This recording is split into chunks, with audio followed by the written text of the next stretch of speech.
there wasn't a single minister who was convicted of being corrupt during my time.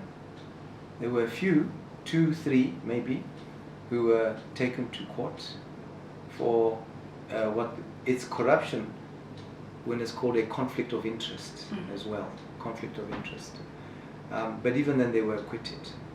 So amongst permanent secretaries as well, there wasn't any that I can recall was ever convicted of corruption or taken to the courts on corruption.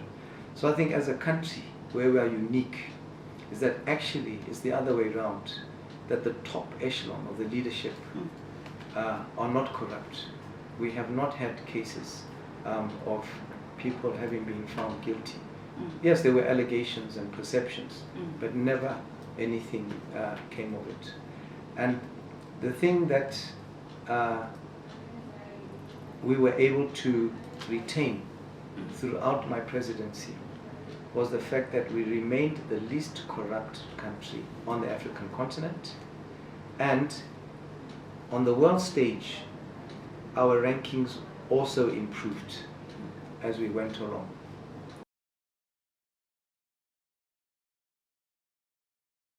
Musu was sort of conjured Horinya.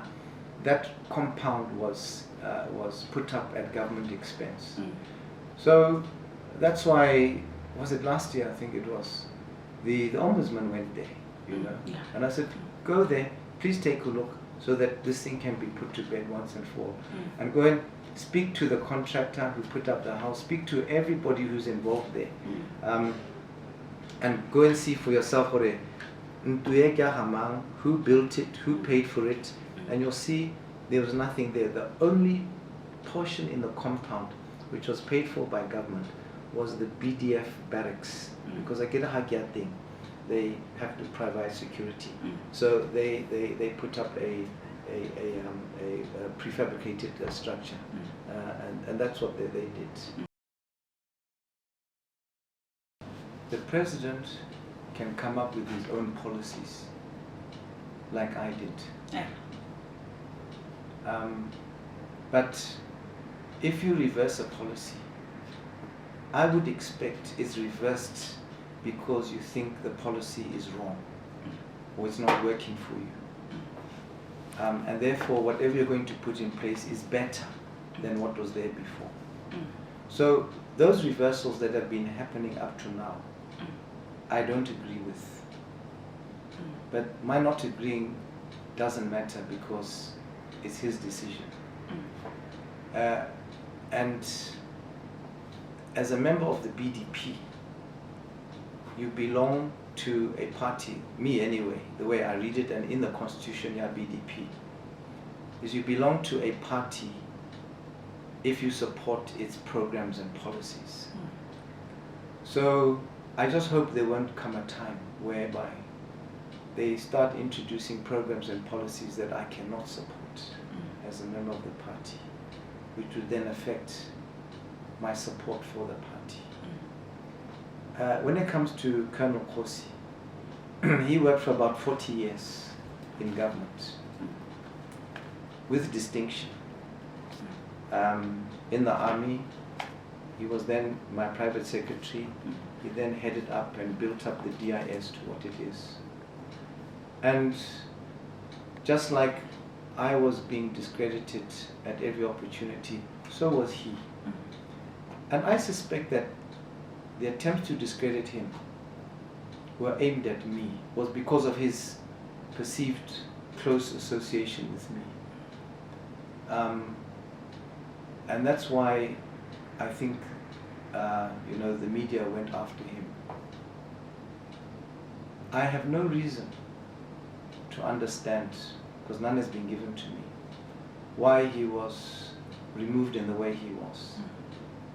Because someone has worked for 40 years, and those who removed him never ever once during my presidency, and they were very close to me, ever expressed concerns about him.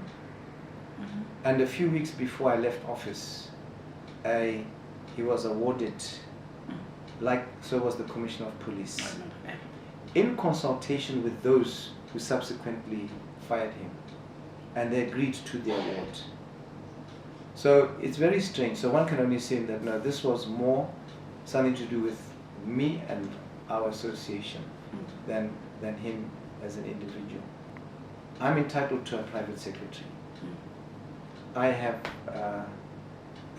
I sent his name to be my private secretary because now he's not working in government, he's free. And presidents, vice presidents, ministers all choose their private secretaries because they are people you have to be able to work closely with. Even a member of parliament, his constituency administrator is chosen by the MP. So Lynn and I have the same right because that is the practice. But they said no, not him. And I asked why, no reasons given. And so I've engaged a lawyer to issue a demand, but they must give reasons why, or else he must be put in place. And the lawyer approach to do that was Boko.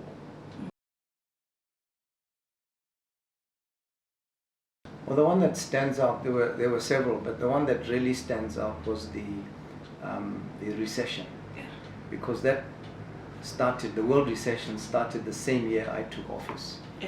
So the plans and some of the way I wanted to use the government budget to help people was severely curtailed and frustrated by that.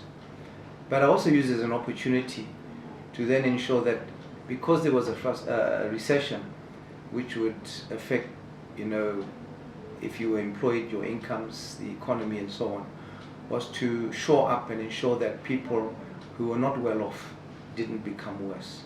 So that's why I introduced a lot of the programs that we did, which were targeting to help people who were disadvantaged.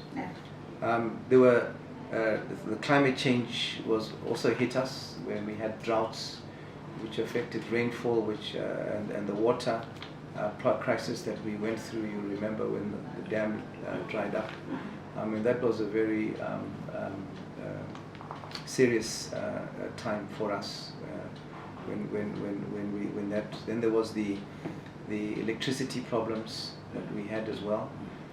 So a lot of time was spent in trying to put out those fires, the recession, the drought, the electricity challenges. And then of course we would then, on top of that, we would then have those occasional outbreaks of foot and mouth disease, which also hit us.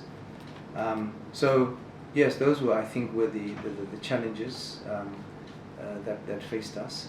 But always at the back of one's mind, the big challenge and what we put in our party manifesto to address was that of unemployment.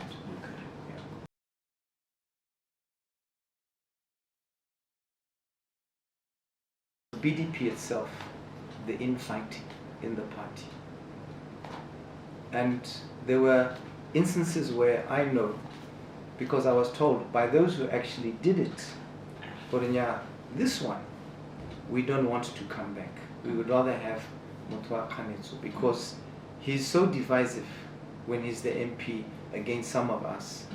So later on, when we try to grow in the system, who are a blog? So we are going to ensure that we try to remove this man, that he doesn't become an MP again and able to dominate and dictate what goes on in the constituency. And some of them came to me, admitted, Rona, we voted for the opposition because we didn't want this person. And that happened in a number of constituencies.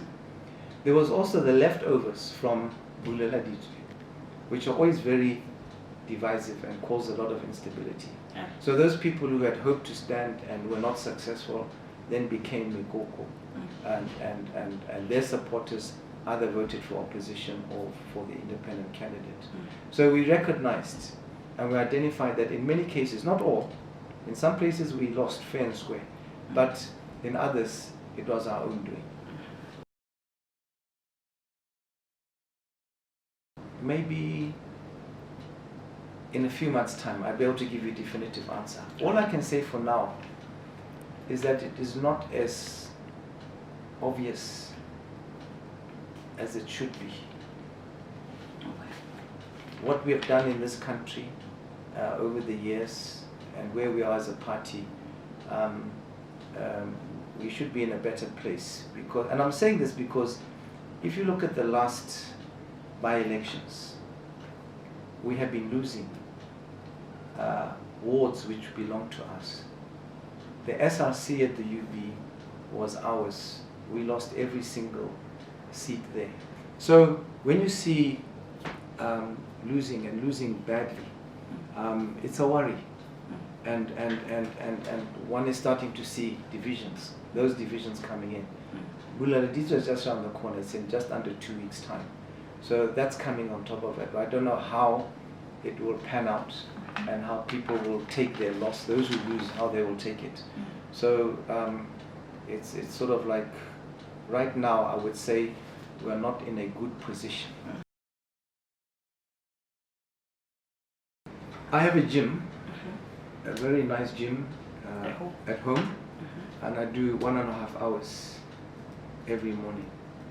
I get up at 5 to do gym, and then in the afternoon I do about an hour of sports, maybe football, maybe cycling, maybe the obstacle course. I used to, but I am a big fan of movies, watching movies, especially action movies, so I spend more time watching TV. Okay. Yeah.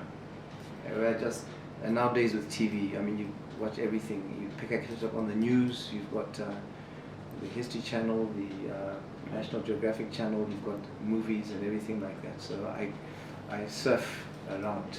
Okay.